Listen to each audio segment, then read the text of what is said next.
Hello friend, तो कैसे हैं आप लोग? आई होप बढ़िया होंगे। तो आज हम लोग एक नए चैप्टर की शुरुआत करने वाले हैं। चैप्टर का नाम हमारे नरजनन तंत्र। तो हम लोग चित्र के माध्यम से समझने वाले हैं नरजनन तंत्र होता क्या है। तो हम लोग जनन तंत्र का चैप्टर शुरू करने से पहले समझेंगे जनन क्या होता है या आवश्यक क्यों होता है। तो नर जनन तंत्र जो होता है बेसिकली किसी भी जीव को, चाहे वो जंतु हो या फिर पादप हो, चाहे कीड़े मकोड़े, किसी भी जंतु को या फिर पादप को अपने समाज को आगे बढ़ाने के लिए क्या करना पड़ता है? जनन की क्रिया करनी पड़ती है। जनन के फलस्वरूप क्या होता है? नए जीव का उत्पन्न होता है। तो किसी भी जीव में अपने समान संतान उत्पन्न करने की क्षमता ही क्या कहलाता है? जनन कहता है। तो हम लोग इसको लिखने वाले हैं। तो लिखेंगे क्या? किसी भी जीव में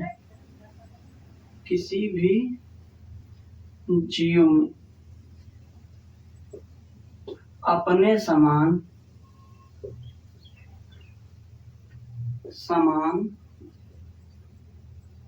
जीव उत्पन्न करने की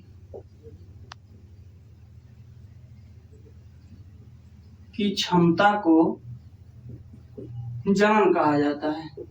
क्या कहा जाता है? किसी भी जीव में अपने समान जीव उत्पन्न करने की क्षमता ही क्या होता है? जनन कहलाता है। इस क्षमता को जनन कहते हैं। तो हम लोग जनन में आज कौन सा जनन जानेंगे? नर जनन तंत्र। नर के जो जनन तंत्र होता है, जो सिस्टम होता है, जो आपस में मिले होते हैं, उनको जानेंगे हम लोग। तो सबसे पहले बात आता है सबसे मुख्य जननांग कौन सा होता है। तो नर जनन तंत्र में फ्रेंड्स क्या होता है? हमारा जो वृषण होता है, क्या होता है? वृषण होता है, यही सबसे मुख्य हार्मोन्स होता है। क्या होता है? वृषण हमारा सबसे मुख्य हार्मोन्स होता है। तो हेडिंग यहाँ पर हम बनाएंगे वृषण। क्या बनाएंगे? वृषण हेडिंग बनाएंगे। वृषण क्या होता है फ्रेंड्स? इसकी संख्या दो होती है। इसको कहा जाता है टेस्टिस। क्या कहा जाता है? टेस्टिस। तो पहले लिख लेते हैं, इसकी संख्या कितनी होती है? इसकी संख्या 2 होती है।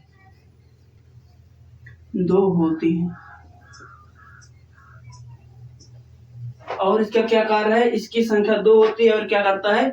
ये शुक्राणु को उत्पन्न करता है और टेस्टोस्टेरॉन हार्मोन्स को उत्पन्न करता है। क्या करता है? पहली बात तो क्या करता है? शुक्राणु बनाता है। क्या बनाता है? शुक्राणु का निर्माण कहाँ होता है? हमारे वृषण में। शुक्राणु का निर्माण करना, इसका क्या कार्य है? शुक्राणु का निर्माण करना। और नंबर 2 क्या होता है? टेस्टोस्टेरॉन बनाना। क्या? टेस्टोस्टेरॉन का निर्माण करता है। टेस्टोस्टेरॉन का निर्माण करता है। तो टेस्टोस्टेरॉन के निर्माण होने से क्या होता है फ्रेंड? इसी के निर्माण होने से जब व्यक्ति युवा होने लगता है, क्या करता है? जब उसकी उम्र बढ़ने लगती है, जब लगभग 12 से 14 साल में क्या होता है? व्यक्ति युवा होने लगता है। तो क्या आते हैं उसमें? कुछ सेकेंडरी सेक्सुअल कैरेक्टर आने लगते हैं, यानी गौड़ लैंगिक जनन के लक्षण आने लगते हैं। तो उन्हीं गौड़ लैंगिक जनन के लक्षण क्या कहा जाता है? टेस्टोस्टेरोन के कारण क्या आता है मनुष्य में? सेकेंडरी सेक्सुअल कैरेक्टर आता है। तो क्या होता है? इसी के कारण गौड़ लैंगिक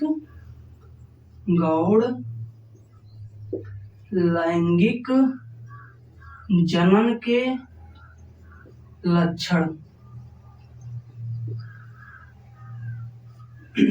अब हम देखने वाले हैं वो गौड़ लैंगिक जनन के लक्षण कौन कौन से होते हैं। तो आप लोग इसका स्क्रीनशॉट ले लो। इसके बाद हम क्या करने हैं? इसको मिटाने वाले हैं। तो शुरू करते हैं गौड़ लैंगिक जनन के लक्षण को देखते हैं। तो जब व्यक्ति युवा होने लगता है, उसमें सेक्स की क्षमता आने लगती है, तो कौन कौन से लक्षण दिखाई देने लगते हैं? तो नंबर 1 होता है उसकी आवाज क्या होती है? भारी होने लगती है। आवाज भारी होने लगती है। नंबर 2 पर आता है फ्रेंड्स, उसके शरीर पर बाल आने लगते हैं। उसके पूरे शरीर पर बाल आने लगते हैं।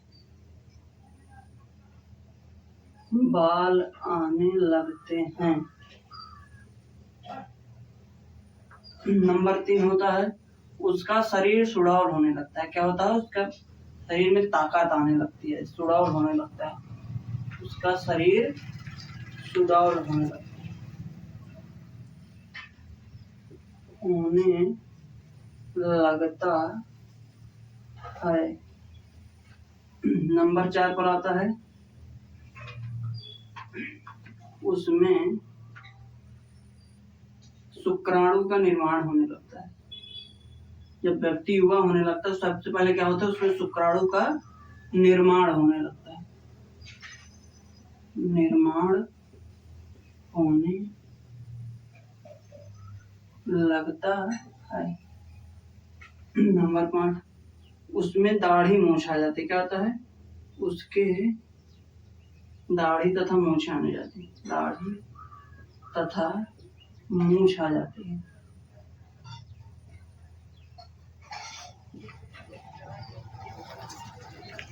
तो फ्रेंड्स ये हमारे 5 लक्षण हैं जो कि है क्या है, सेकेंडरी सेक्सुअल कैरेक्टर है। नंबर क्या है, आवाज भारी होने लगता है। नंबर 2, उसके शरीर पर बाल आने लगते हैं। नंबर 3 है, उसका शरीर सुडौल होने लगता है, वो शक्तिशाली होने लगता है। नंबर 4 है, उसमें शुक्राणु का निर्माण होने लगता है। नंबर 5 है, उसके क्या होता है, चेहरे पर दाढ़ी तथा मूछें आने लगती हैं। तो क्या है, हमारे टेस्टिस का क्या कौन कौन सा कार्य है, पहला तो ये मुख्य जननांग है। उसके बाद क्या बनाता है, शुक्राणु का निर्माण करता है और टेस्टोस्टेरॉन बनने लगता है। तो शुक्राणु क्या करता है, बच्चे को जन्म देता है। टेस्टोस्टेरॉन क्या करता है, उसमें पता लगने लगता है कि व्यक्ति युवा होने लगा है। उसके बाद हम लोग देखने वाले हैं अधिवृषण, जिसको कहा जाता है इंग्लिश में एपिडिडमिस कहा जाता है। तो अधिवृषण को हेडिंग बनाएंगे हम लोग। अब अधिवृषण के बारे में जानेंगे। अधिवृषण, अधिवृषण क्या करता है फ्रेंड्स, ये क्या करता है, हमारे टेस्टिस को सुरक्षा देता है। हमारे वृषण को सुरक्षा देता है। वृषण को सुरक्षा देता है। सुरक्षा देने का कार्य करता है। जब इसमें क्या होता है, चोट लग जाता है ताकि टेस्टिस पे प्रभाव ना पड़ सके। तो इसमें चोट लगने का कारण क्या होता है फ्रेंड्स, ये फूल जाता है। क्या होता है, टेस्टिस की जो नसें होती हैं, जिसको इंग्लिश में अधिवृषण, हिंदी में अधिवृषण और इंग्लिश में एपिडिडमिस कहा जाता है, वो फूल जाती हैं और बीमारी हो जाती है हाइड्रोसील। कौन सी बीमारी हो जाती है, यहाँ पर आप लिख सकते हैं हाइड्रोसील हो जाता है। हाइड्रोसील नामक बीमारी हो जाती है। एपिडिडमिस के फूलने से क्या कौन सी बीमारी हो जाती है, हाइड्रोसील बीमारी हो जाती है। अब बात आता है, हमारा जो वृषण है, हमारा जननांग है, वो शरीर से बाहर क्यों लटका रहता है। शरीर से बाहर लटकने का ये कारण है कि हमारे जो टेस्टिस में यानी वृषण में हमारे शुक्राणु का निर्माण होता है। उसको निर्माण होने के लिए हमारे बॉडी से यानी 37 डिग्री सेंटीग्रेड से कम तापमान की आवश्यकता होती है। क्या होती है, हमारे शुक्राणु बनने के लिए 37 डिग्री से कम, लगभग हमारे उसको चाहिए 28 से 30 डिग्री सेंटीग्रेड पर किसका निर्माण होता है, स्पर्म यानी शुक्राणु का निर्माण होता है। जबकि हमारे पूरे बॉडी का तापमान होता है 37 डिग्री सेंटीग्रेड। तो क्या होगा, हमारा जो शुक्राणु वो निर्माण नहीं होने पाएगा। इसलिए क्या होगा, हमारा शरीर से बाहर होने के कारण क्या होता है, उसका तापमान क्या होता है, 28 से 30 डिग्री होता है। क्यों होता है, क्योंकि ये हवाओं से नमी ले लेता है, ताकि क्या होता है, इसका तापमान क्या हो जाता है, 28 से 30 डिग्री सेंटीग्रेड बना रहता है। अब देखो, अब इसके बाद हम लोग देखने वाले हैं मूत्रवाहिनी को। अब हेडिंग बनाएंगे हम लोग मूत्रवाहिनी। मूत्रवाहिनी, मूत्रवाहिनी का कार्य होता है फ्रेंड, यह वजाइना यानी यह योनि में शुक्राणु और शुक्राणु को स्थानांतरित, क्या, शुक्राणु को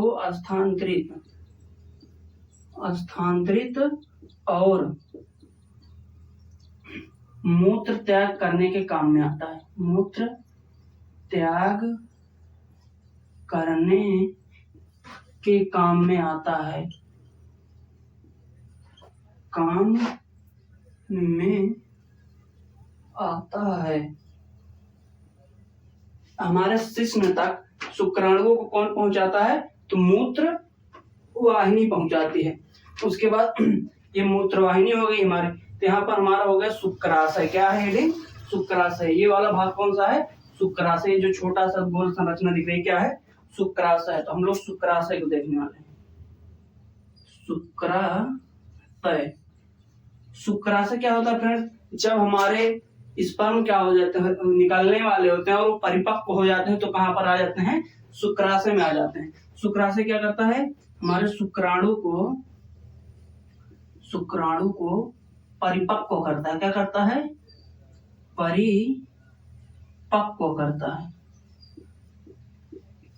परिपक्व करता है। उसके बाद हम लोग देखने वाले हैं यहाँ पर प्रोस्टेट ग्लैंड क्या होता है। क्या होता है, प्रोस्टेट ग्लैंड। प्रोस्टेट देखो फ्रेंड, प्रोस्टेट क्या होता है, हमारे जो जनन अंग है, हमारा जनन तंत्र है, उसका यह सहायक ग्रंथि है। क्या है, जनन अंग का भाग ना होकर क्या है, सहायक ग्रंथि है। एक कौन सा कार्य करता है, तो ये कार्य करता है हमारा, ये पहले क्या होता है, जब मूत्र निकालते हैं, क्या होता है, पेशाब करते टाइम ये क्या होने देता है, शुक्राणुओं को नहीं आने देता। और क्या होता है, इरेक्शन के समय क्या होता है, जब हमारे शुक्राणु निकलने वाले होते हैं तो ये जो होता है ये गेट के समान कार्य करता है। क्या करता है, जब मूत्र निकलेगा तो शुक्राणुओं को रोक देगा, और जब शुक्राणु निकलने वाले होते हैं तो क्या करता है, ये पेशाब को रोक देता है। इसका यही कारण होता है, मूत्र और शुक्राणुओं का नियंत्रण। क्या करता है, मूत्र और शुक्राणु का नियंत्रण करना। क्या करता है, ये नियंत्रित करता है कि कब स्पर्म जाएगा और कब जाएगा हमारा पेशाब। समझ में है। उसके बाद हम देखते हैं शिश्न वाले भाग को, इसी कहा जाता है पेनिस। तो इसको पहले आप लोग स्क्रीनशॉट ले लो या फिर नोट कर लो स्क्रीनशॉट लेके। इसके बाद हम लोग इसको मिटाने वाले हैं। अब आगे देखते हैं, मतलब हम लोग शिश्न को देखने वाले हैं, यानी इसको इंग्लिश में कहा जाता है पेनिस। इसको क्या कहा जाता है, पेनिस। तो ये हमारे शरीर का मुख्य जननांग नहीं होता। मुख्य जननांग कौन सा होता है, हमारा टेस्टिस होता है। टेस्टिस का कौन कार्य होता है, टेस्टिस पेपर में ज्यादा पूछा जाता है इसलिए इसको बार बार होता है। टेस्टिस का काम होता है शुक्राणु निर्माण करना, उसके बाद टेस्टोस्टेरोन का हार्मोन, टेस्टो हार्मोन का निर्माण करना। शिश्न देखते हैं क्या होता है, यह मैथुन के समय